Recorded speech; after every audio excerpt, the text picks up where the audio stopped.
Hi friends, ఈ వీడియోలో సేమియా పాయసం సూపర్ టేస్టీగా చల్లారిన తర్వాత కూడా గట్టిగా అవ్వకుండా ఉండాలంటే ఇలా ఒకసారి ట్రై చేయాల్సిందే. ముందుగా స్టవ్ మీద గిన్నె పెట్టి ఒక గ్లాసు వాటర్ వేసి అరగంట ముందు నానబెట్టిన సగ్గుబియ్యం బాస్మతి రైస్ వేసుకుని ఉడికించుకోవాలి.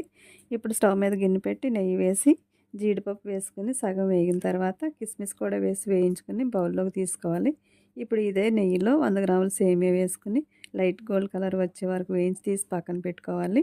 ఇప్పుడు ఇదే నెయ్యిలో 1/2 లీటర్ పాలు, 1/4 లీటర్ వాటర్ వేసి పొంగు వచ్చాక సేమియాలు వేసి సగం ఉడికించిన తర్వాత ముందుగా ఉడికించిన సగ్గుబియ్యం బాస్మతి రైస్ వేసి ఉడికించుకొని ఇలాచి పొడి కూడా వేసి బాగా కలిపి స్టవ్ ఆఫ్ చేసి మీ టేస్ట్కి తగినట్టుగా పంచదార, కొంచెం బెల్లం వేసుకొని ఒకసారి కలిపి చిటికెడు ఉప్పు, వేయించిన జీడిపప్పు, కిస్మిస్ కూడా వేసి కలుపుకొని సర్వ్ చేసుకుంటే సూపర్ టేస్టీగా సేమియా పాయసం రెడీ అయిపోతుంది. ఈ వీడియో మీకు నచ్చితే లైక్ చేసి సబ్స్క్రైబ్ చేసుకోండి ఫ్రెండ్స్. Thanks for watching.